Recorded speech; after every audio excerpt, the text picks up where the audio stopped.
नमस्कार दोस्तों, स्वागत है आप सभी लोगों का स्टडी ग्लोब्स पर। एजुकेशन कितना गहरा असर डालती है उसका एग्जाम्पल है कि हम लोग जब नए एजुकेशन सिस्टम में जा रहे हैं तो हमको कई अलग प्रैक्टिकल थिंग्स सिखाए जा रहे हैं। जैसे मान लीजिए गुड टच बैड टच की हम लोग बात करें तो वो एक ऐसा इंस्ट्रूमेंट है जिसकी मदद से छोटे बच्चों को ये बताया सकता है कि कौन व्यक्ति आपको वाकई में अच्छा सिखा रहा है, आपके साथ में अच्छा बिहेव कर रहा है, और कौन सा व्यक्ति आपके साथ में गलत व्यवहार कर रहा है। गुड टच और बैड टच इसका एक सीधा एग्जांपल है। हाल ही के अंदर गाजीपुर में घटना होती है। 12 साल की एक लड़की है जो कि जब अपने स्कूल जाती है तो अपने दोस्त से ये कहती है कि यार बैड टच मेरे को कहीं ना कहीं लग रहा है। ये घटना कैसे हुई और कैसे उसने अपने क्लास टीचर को बताया, और पूरा का पूरा ये मामला जब सामने निकल कर आता है तो एक शख्स जो कि उसका रखवाला है, जो कि उसका संरक्षक है, उसका हमेशा ध्यान रखता है, वही उसका भक्षक बन जाता है। आज की स्टोरी वाकई में कुछ सिखा के जाएगी और मैं कहूंगा आप लोगों से कि मैं श्योर हूं कि ये जो व्यक्ति है वो 99% कहीं ना कहीं पोर्नोग्राफी का एडिक्ट होगा।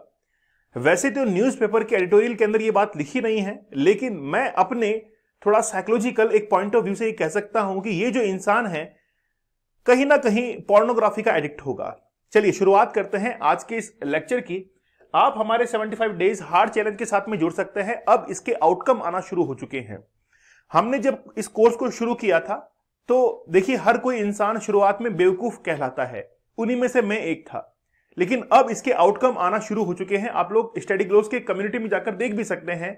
स्टूडेंट्स खुद ये कह रहे हैं कि सर हमारे रिजल्ट जो है वो अब चेंज हो रहे हैं, रिजल्ट्स ड्रास्टिकली हम लोग उसके अंदर सक्सेस हासिल कर रहे हैं, क्योंकि हमारे लाइफ से ये एडिक्शन कहीं ना कहीं जा चुका है और हम अपना 100% जो है वो अपने गोल के लिए दे रहे हैं।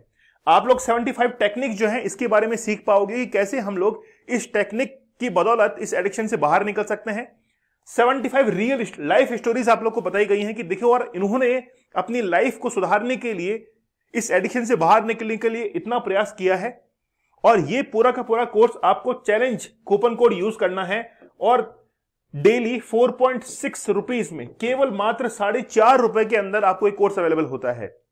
इस कोर्स की प्राइस ऑलमोस्ट 350 रुपीज है, जिसमें 75 डेज तक आप लोगों को मेंटरशिप दी जाती है। चैलेंज कूपन कोड जरूर यूज कीजिएगा। चलिए सबसे पहले मैं वर्ड टू वर्ड जो है आप लोगों को बताता हूं कि हुआ क्या है।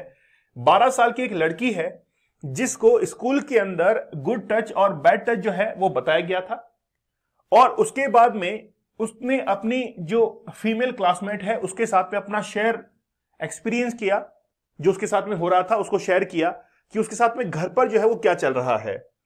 दे यानी कि उन दोनों ने reported the matter to the school authorities. School authorities को इस बारे में बताया, who then approach the police, यानी कि फिर वो स्कूल पुलिस के पास में जाते हैं, leading to the arrest the girls, यानी कि उनके 39 साल के जो फादर हैं उनको फिर अरेस्ट किया जाता है पुलिस के द्वारा। मामला क्या है वो सुनिएगा। 12 साल की एक लड़की है जिसने स्कूल के अंदर गुड टच और बैड टच हैबिट को सीखा। स्कूल के अंदर टीचर ने उनको सिखाया कि जब भी आपको कोई ऐसे टच करता है, आपको कहीं ना कहीं आपके जो सेक्सुअल पार्ट है, प्राइवेट पार्ट है, वहां पर कोई टच करता है तो वो गुड जो है बैड टच होता है। ठीक है, तो आप इसको आइडेंटिफाई करें। लड़की ने जो है इस चीज को आइडेंटिफाई किया और अपनी क्लासमेट को आकर बताया। क्लासमेट और वो दोनों लड़की जो है वो मिलकर स्कूल टीचर के पास में जाते हैं और फिर ये सब मिलकर जो है स्कूल की अथॉरिटीज के पास में जाते हैं। ये सभी मिलकर जो है वो एक कमेटी के पास में जाते हैं और फिर उनके थ्रू ये पुलिस वालों के पास में पहुंचते हैं। बेसिकली इनके 39 साल के जो फादर हैं वो पहले फॉरेन में रहा करते थे। कुछ समय पहले ही जो है वो गाजीपुर के अंदर आकर रहने लगे। वहां से भी वो बिजनेस के पर्पज से थोड़े दिन बाहर रहे, आउट ऑफ स्टेट, और वापस आकर यहां पर शिफ्ट हुए थे वापस गाजीपुर के अंदर। उसके बाद में जब भी इनकी मदर घर से बाहर जाती तो उसके बाद में ये अपनी बेटी के साथ में सेक्सुअल हरेस जो है वो क्या करते थे। पिछले 2 साल से कहानी चल रही थी और अब जाकर ये कहानी जो है वो सामने आती है और उनके फादर को अरेस्ट किया गया है। मैं पूरी तरीके से तो श्योर नहीं हूं, लेकिन 99.99% मैं श्योर हूं कि कहीं ना कहीं इनके जो फादर है वो पोर्नोग्राफी कंटेंट को देखते होंगे और उसके कारण उनके ट्रिगर जो है वो इतने जबरदस्त हो गए कि वो ये नहीं देख पा रहे हैं कि सामने कौन है। इसको कहते हैं कि वुमेन्स को ऑब्जेक्टिफाई करना, अपनी फैमिली मेंबर्स को ऑब्जेक्टिफाई इस तरीके से करते हैं कि उनको रिलेशन समझ में नहीं आते हैं कि ये मेरी बहन है, ये मेरी बेटी है, ये मेरी मां है, ये रिलेशन समझ में नहीं आते हैं। मैंने हमेशा से आप लोगों को कहा है कि भारत के अंदर पोर्नोग्राफिक कंटेंट को इतना जबरदस्त तरीके से सप्लाई किया जा रहा है कि अभी तो इसके इफेक्ट नहीं मिलेंगे। मैंने बहुत अच्छे से इस चीज को रिसर्च किया है, स्टडी किया है कि पोर्नोग्राफिक कंटेंट के कारण भारत का जो यूथ है वो मेन स्ट्रीम से बाहर जा रहा है। उसको वापस मेन स्ट्रीम पर जो है वो लाने की जरूरत है। लेकिन ये मैं अभी भी दावा कर रहा हूं, क्योंकि मैं न्यूज़पेपर्स एडिटोरियल्स पढ़ रहा हूं, रिसर्च पेपर्स पढ़ रहा हूं, ये डेवलप्ड नेशंस की सोची समझी साजिश है। अभी मैं इस चीज को साबित भी कर दूंगा। तो ये बेसिकली क्या है, उस लड़की ने अपनी कहानी बयां की थी और एफआईआर जो है वो दर्ज हुई है और उसके पिता को अरेस्ट भी कर लिया गया है।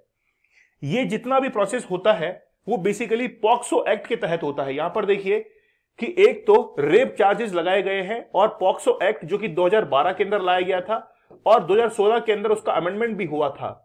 इसके अंदर 7 साल की सजा या फिर उम्र कैद भी जो है उस व्यक्ति को हो सकती है। ठीक है, तो ये सारी कहानी इसकी है। हाल ही में आप लोगों ने देखा होगा कि 18 ओटीटी प्लेटफॉर्म जो है उनको बैन किया गया है। रीजन क्या था, वहां पर वल्गैरिटी जो है उसको परोसा जा रहा था, वहां पर सप्लाई किया जा रहा था। इसके चलते ये ओटीटी प्लेटफॉर्म्स यहां पर बैन हुए। लेकिन उससे भी बड़ी बात यह है कि जब इन ओटीटी प्लेटफॉर्म्स पर जो वीडियोस दिखाए जा रहे थे वहां पर रिलेशंस की धज्जियां उड़ाई जा रही थी, क्योंकि वहां पर रिलेशंस दिखाए जा रहे थे बिटवीन स्टूडेंट्स एंड टीचर के बीच में, और वो भी नेगेटिव रिलेशंस। अगर उसको कोई सभ्य व्यक्ति देखता है तो ये कहता है यार ये क्या हो रहा है, मतलब क्लास टीचर और स्टूडेंट्स के बीच में ऐसे।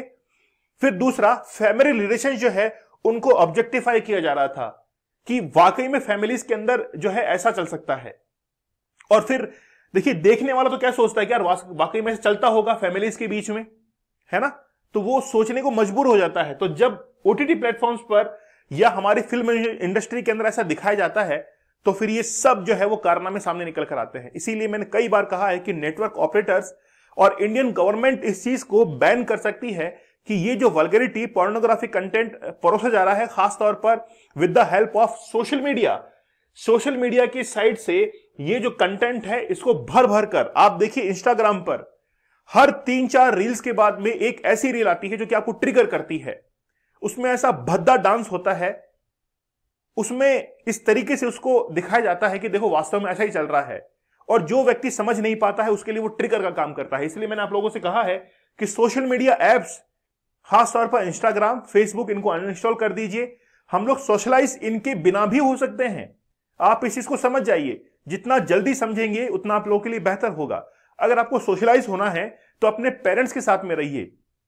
आप अपने फादर मदर उनसे पूछिए कि उनकी क्या परेशानी है, आप उनसे बातचीत कीजिए। इससे बेहतर सोशल होना और क्या कहलाएगा। लेकिन आप लोग भागते हैं सोशल मीडिया एप्स की तरफ कि वहां पर देखिए कितने फॉलोवर्स हैं। मैंने शार्क टैंक का शो जो है वो देखा था।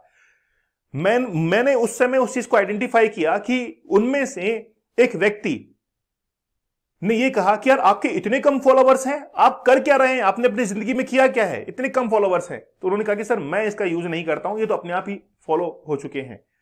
तो मतलब इंस्टाग्राम के जो फॉलोवर्स है उसके बिहाफ पर उसका बिजनेस जो है वो क्या किया जा रहा है, वहां पर देखा जा रहा है, इवेल्युएट किया जा रहा है। तो ये क्या है, ये कहीं ना कहीं हमारे दिमाग के अंदर बैठ चुका है। तो जो सामने वाला देखने वाला व्यक्ति है वो आजकल आपके फेसबुक पर कितने फ्रेंड्स हैं, आपके इंस्टा पर कितने फॉलोवर्स हैं, है ना, इस चीज को जो है इस चीज के बिना पर आपको तोला जाता है। तो मैं आप लोगों से कहूंगा कि आप सतर्क हो जाइए और अपने गोल को अचीव करने के अंदर कहीं ना कहीं निकल जाइए। आपको वही चीज जो है वो आगे साथ देने वाली है। 75 डेज का हार्ड चैलेंज जो कि आपको पोर्नोग्राफी से दूर रख सकता है, इसमें 75 टेक्निक्स आप लोग को बताई गई हैं। वाकई में जबरदस्त टेक्निक है और आप लोगों का साइकोलॉजिकल पॉइंट ऑफ व्यू जो है वो बदल कर रख देगी। आपका विल पावर, कंसंट्रेशन। और आप लोगों की शिकायत होती है कि सर हम लोग एग्जाम के अंदर 2-3 नंबर से फेल हो जाते हैं, हम अच्छा आंसर लिख नहीं पाते हैं, हम अपने बिजनेस को ग्रो नहीं कर पा रहे हैं। तो ओवरऑल वन स्टॉप सॉल्यूशन वो ये है कि 75 टेक्निक जो है इसको एक बार जीवन के अंदर जरूर कीजिएगा। अगर आप में हिम्मत है तो जरूर कीजिएगा, और यूं ही अगर आप लोग हिम्मत हारने वाले तो मत कीजिएगा, क्योंकि 75 दिन कम नहीं होते हैं। इसके अंदर एक बेहतरीन जो बड़ी से बड़ी आदत है वो भी छूट सकती है। चैलेंज कूपन कोड यूज कीजिएगा जिससे डिस्काउंटेड प्राइस में आप लोग को मिलेगा। 350 रुपीज में कोर्स अवेलेबल है। अगर हम लोग 75 डेज से इसको डिवाइड करें तो 4.6 रुपीज में आपको ये कोर्स अवेलेबल होगा वाकई में जबरदस्त है। ठीक है, चलिए आप लोग मुझे टेलीग्राम पर ज्वाइन कर सकते हैं, दीपक इंदौर ऑफिशियल, और आपका क्या ओपिनियन है मुझे कमेंट सेक्शन में जरूर बताइएगा। मिलते हैं आप लोगों से अगले सेशन में, तब तक धन्यवाद, थैंक यू, जय हिंद।